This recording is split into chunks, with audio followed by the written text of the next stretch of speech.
आज की जनरेशन जो है वो बहुत जल्दी डीमोटिवेट हो जाती है और आपका तो काम ही है लोगों को मोटिवेट करना। तो मैं युवा को कहना चाहता हूँ, जीवन मैगी नहीं हो सकता।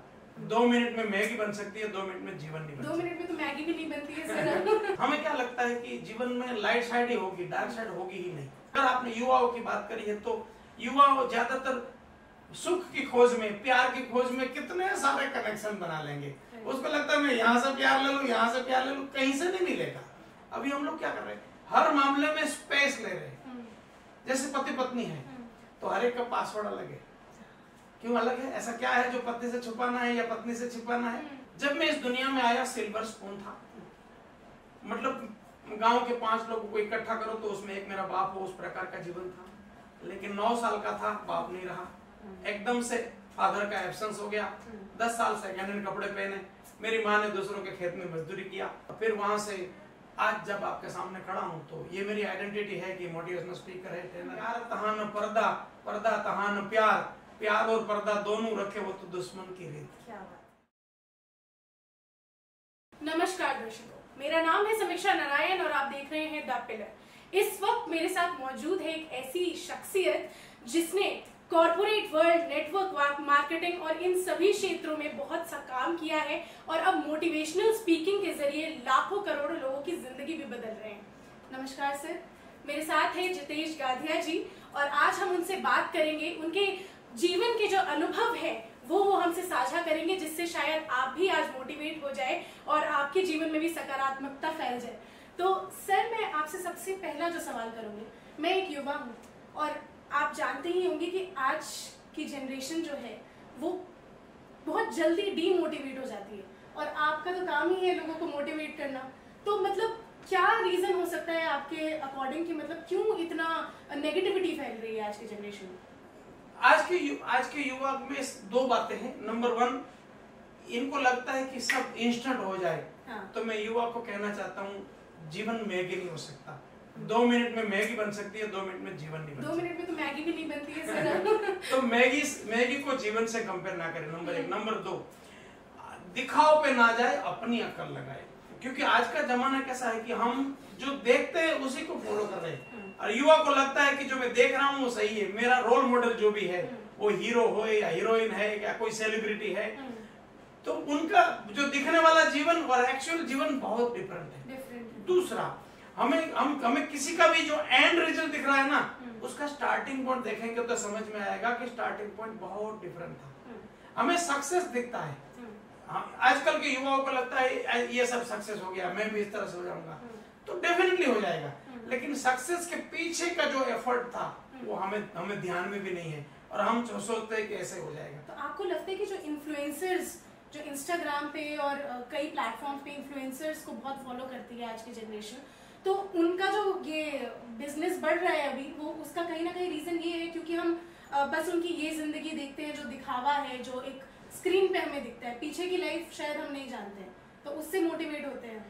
मैं ये बोल रहा हूँ कि हम कहीं ना कहीं रियलिटी को मिस कर रहे हैं। अभी का जमाना, दुर्भाग्य से हम धीरे धीरे हर मामले में रियलिटी से दूर जा रहे हैं और रियलिटी के दूर होने की वजह से हमें क्या लगता है कि जीवन में लाइट साइड ही होगी, डार्क साइड होगी ही नहीं। तो ऐसा नहीं होता। यहाँ पे डार्क एंड लाइट यही जीवन होता है। तो ये जो हर बार लाइट के चक्कर में हम लगातार सर्चिंग में है। अगर आपने युवाओं की बात करी है तो युवा ज्यादातर सुख की खोज में, प्यार की खोज में कितने सारे कनेक्शन बना लेंगे। उसको लगता है मैं यहाँ से प्यार ले लूं, यहाँ से प्यार ले लूं, कहीं से नहीं मिलेगा। इस तरह से थोड़ी मिलेगा। तो क्या लगता है कमी है प्यार में? प्यार जीवन में किसी की कमी नहीं है, बस हमारी समझ में डिफरेंस है। हमें लगता है कि भाई मेरा बॉयफ्रेंड है तो वो ऐसा ही करना चाहिए, तो वो लाइट साइड है। लेकिन लाइट साइड के साथ डार्क साइड तो आएगी, उसको तुम्हें एक्सेप्ट तो करना पड़ेगा। अब वो डार्क साइड छोड़ के बोला नहीं या बराबर दूसरा, तो वहां पे भी कोई दूसरी डार्क साइड होगी ना, फिर तीसरा, तो डार्क साइड तो आएगी। दूसरा सबसे बड़ा, अभी हम लोग क्या कर रहे हैं, हर मामले में स्पेस ले रहे हैं। जैसे पति पत्नी है तो हर एक का पासवर्ड अलग है। क्यों अलग है? ऐसा क्या है जो पति से छुपाना है या पत्नी से छिपाना है? मामला वहीं गड़बड़ हो रहा है। प्यार के मामले में ये है कि प्यार तहां न पर्दा, पर्दा तहां न प्यार, प्यार और पर्दा दोनों रखे वो तो दुश्मन की रीत। क्या बात। तो फिर आज के युवाओं को चाहिए कि लाइट एंड डार्क दोनों को एक्सेप्ट करना होगा, इसके अलावा कोई उपाय नहीं है, वरना डेली शाम को स्ट्रेस के अलावा कुछ नहीं मिलेगा। हम सिर्फ पॉजिटिव साइड लेना चाहते हैं किसी भी इंसान की, उसका नेगेटिव एक्सेप्ट नहीं करना चाहते। करना ही पड़ेगा, ऐसा कोई है ही नहीं कि जिसका कुछ हो नहीं। अब मैं बोलने में बहुत सुंदर हूँ लेकिन मैं बाल नहीं रखता हूँ, तो मेरी वाइफ को उतना एक्सेप्ट करना पड़ेगा। अब उसको बाल वाला अच्छा लगेगा तो बोलने वाला नहीं मिलेगा। ये तो है। तो अच्छा, आप अपना आप मतलब काफी सक्सेसफुल हैं और अपना जीवन आप यापन अच्छे से करते हैं, लेकिन आपको इस चीज की मोटिवेशन खुद कैसे आई कि मैं दूसरों को भी कुछ सलाह दूं, कि दूसरों को भी मोटिवेट करूं? मतलब ये कुछ ऐसा इंसिडेंट हुआ था आपके साथ कि आपको लगा कि हाँ शायद मुझे YouTube पे आना चाहिए, लोगों से बात करनी चाहिए? एक्चुअली जीवन कभी भी आप योजना से नहीं चलता, जीवन उनकी योजना से चलता है। जब मैं इस दुनिया में आया सिल्वर स्पून था, मतलब गांव के 5 लोगों को इकट्ठा करो तो उसमें एक मेरा बाप हो, उस प्रकार का जीवन था। लेकिन 9 साल का था, बाप नहीं रहा, एकदम से फादर का एब्सेंस हो गया। 10 साल सेकेंड हैंड कपड़े पहने, मेरी माँ ने दूसरों के खेत में मजदूरी किया। पढ़ाई लिखाई में बहुत होशियार था मैं, तो पूरा गांव मानता था ये डॉक्टर या तो इंजीनियर बनेगा, मैं भी मानता था। और पढ़ाई में इतना होशियार था कि जून में स्कूल खुलते ही मैं अनाउंस करता था कि जिसको जो मर्जी मेहनत कर लो, सेकंड से काउंटिंग करना, पहला मेरा रहेगा। तो उस लेवल का पढ़ाई में शानदार था। कॉन्फिडेंट भी थे? हाँ, कॉन्फिडेंट भी थे और रिजल्ट भी ऐसा आता था। और किसी ने एक मार्क काटा तो टीचर को टेंशन होता है तो शाम को घर आएगा ये, तो उस लेवल का बंदा था। लेकिन 12th साइंस में फेल हुआ, फेल हुआ। और घर की परिस्थिति भी ऐसी नहीं थी कि आगे कुछ बड़ा पढ़ूंगा, और परिस्थिति नहीं थी वो कवर करूं तो मेरी गलती छिपाना होगा। अगर मैं पास हो जाता अच्छे से तो पैसा तो कहीं से भी आ जाता था, लेकिन फेल हुआ, वो रियलिटी थी। वहां से मैंने 12th वापस एग्जाम दी, फिर BA MA इंग्लिश सब्जेक्ट के साथ किया और साथ में नौकरी करी। लोगों को लगता था इंजीनियर डॉक्टर बनेगा, लेकिन नहीं बना। फिर मैंने स्कूल बनाया अपना, तो लोगों को लगा ये एजुकेशन में बड़ा आगे जाएगा। फिर कंस्ट्रक्शन कंपनी बनाया, वहां से आज से 18-19 साल पहले वापस रोड पे आ गया। अच्छा, 1500 लॉस हुआ, 1500 रुपए किराए के मकान में रहता था। वहां से सेल्स में आया। 7-8 साल पहले वापस ऐसी घटना बनी जो सेल्स को छोड़ के ट्रेनिंग में आया। मैं ट्रेनिंग में आया, उससे 3 महीने पहले तक मेरे कभी जिंदगी में सोचा नहीं था कि मैं ट्रेनर बना हूँ। ट्रेनर बनने के लिए पैदा हुआ हूँ, लेकिन 3 महीने मतलब जिस पहली ट्रेनिंग जब करी उससे जस्ट 3 महीने पहले का डिसीजन था कि मैं ट्रेनिंग में जाऊंगा।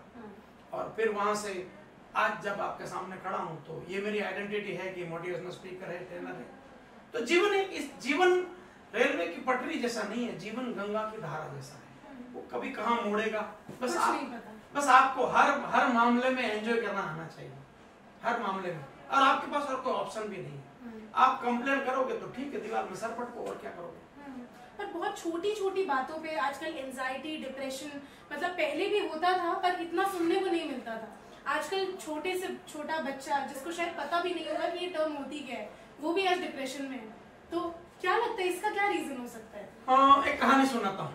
हाँ बिल्कुल। एक राजा था, एक प्रधान था, दोनों कोई काम कर रहे थे, राजा की उंगली कट गई। अब प्रधान थोड़ा मेरे जैसा था, बोला हरी इच्छा, मतलब जो होता है अच्छे के लिए होता है। राजा को आया गुस्सा, बोला मेरी उंगली कटी उसमें क्या हरी इच्छा, प्रधान को जेल में डाल दो। मेरी और आपकी उंगली कटती है ना, हमें अच्छा नहीं लगता, यही हमारी समस्या है। राजा को भी अच्छा नहीं लगा, बोला प्रधान को जेल में डाल दो। प्रधान जेल में जा रहा था लेकिन बोल रहा था हरी इच्छा। हम मेरी और आपकी समस्या ये है कि जेल होगी तो हरी इच्छा बोलेंगे नहीं। प्रधान जेल में गया। दूसरे दिन राजा शिकार पे गया, कुछ सैनिक भी साथ में थे, लेकिन रास्ता भटक गया और जंगल में रहने वाले कुछ लोग उनके हत्थे चढ़ गए। अब जंगल में का राजा उठाया, नहलाया, धोलाया। उसके यहाँ देवी का त्योहार चल रहा था मंदिर में, और वो बलि ढूंढ रहे थे। तो उठाया राजा को, नहला धोला के मंदिर के सामने, माता के सामने बलि के लिए। पुरोहित ने उसको चेक किया, उंगली कटी थी। पुरोहित ने बोला रुको, ये नहीं चलेगा, ये खंडित है। राजा को छोड़ दिया। जैसे ही छोड़ा, भागता हुआ कहाँ आया? प्रधान के पास। प्रधान के पास आया, मतलब दरबार में आया, हुक्म किया प्रधान को रिस्पेक्ट पूर्वक दरबार में लाया जाए, दरबार में लाया जाए। और जैसे ही प्रधान आया, राजा ने माफी मांगते हुए कहा कि सही में आपकी बात सही थी, जो उंगली कटी उसको हरी इच्छा मैंने नहीं माना, अगर आपने हरी इच्छा बोला, वो सही बात थी, अगर उंगली नहीं कटती तो आज पूरा कट जाता था। तो फिर एकदम से राजा बोला कि मेरी उंगली कटी वो तो समझ में आया, तुम्हें जेल में हुई उसमें क्या हरी इच्छा, वो मुझे समझ में नहीं आया। बोला महाराज अभी भी समझ में नहीं आया। बोला कैसे? बोला मान लो कि मैं जेल में नहीं होता तो कहाँ होता? बोला मेरे साथ। बोला आपके साथ में जंगल में होता तो मेरा क्या कटा था? ये जीवन ऐसा है, इसको मैंने नाम दिया है सर्कल खत्म होना। जैसे ही सर्कल खत्म होगा ना, चीजें अपने आप समझ में आएगी कि ये तो बहुत अच्छा हुआ था, ये जो मेरा ब्रेकअप हुआ ना वो तो बहुत शानदार था, ये ब्रेकअप के बाद तो नया निर्माण लिखा था। लेकिन हमारा क्या है, जब भी कुछ घटना बनती है ना, हमें दो तरह की घटना होती है, कोई हमें हमारी फेवरेबल होती है, कोई हमारी फेवरेबल नहीं होती है। फेवरेबल में तो कोई इश्यू नहीं है, जो नॉन फेवरेबल हो उस समय के लिए मैं आप सबको एक बात कहना चाहता हूँ। वो बात है, जब भी नॉन फेवरेबल घटना हो ना, एक वर्ड दीजिएगा, जस्ट 90 डेज। जस्ट 90 डेज, 90 दिन के लिए मैं इसको पार्किंग में रखूंगा, इसके ऊपर ध्यान नहीं दूंगा। जो समस्या आई है, हाँ, जो भी आया, मुझे रिजल्ट मेरे पसंद नहीं आया, ठीक है, इसको देखता हूँ 90 दिन। 90 दिन में वो क्यों घटा था उसका रीजन आपके सामने आ जाएगा। जैसे ये कहानी खत्म हुई तो आपको लगा अच्छा राजा की उंगली कटी है तो अच्छा हुआ, प्रधान को जेल हुआ हो तो अच्छा हुआ। बस ये समझ लेंगे तो हरी इच्छा समझ में आ जाएगा। पेशेंस ही तो नहीं है, लेकिन तो इससे ज्यादा और क्या दूं कि भाई उंगली कटी वो सही था, एक एग्जांपल तो दिया, तो आपकी उंगली कट रही है तो वो भी ऐसा ही होगा। तो आपको सभी को एक बात लेना होगा, जब भी अनफेवरेबल घटना होना, हरी इच्छा बोलना सीख जाइए, या तो जस्ट 90 डे बोलना सीख जाइए। नहीं सीखेंगे फिर दीवार में सर पटकिए। तो आपने सुना कि इतनी दूरदृष्टि नहीं है हमारी कि हम देख सके कि जो भी हुआ है वो किसी ना किसी कारण की वजह से हुआ है। और जैसा कि सर ने बोला कि सब कुछ हरी इच्छा है, तो जो होता है वो अच्छे के लिए होता है। तो धन्यवाद सर कि आपने अपनी कहानियों और अपने जो आपके जीवन के एक्सपीरियंस है वो हमसे साझा किए और लोगों को बताए। उम्मीद करती हूँ कि आपको काफी कुछ सीखने को मिला होगा। देखते रहिए द पिलर।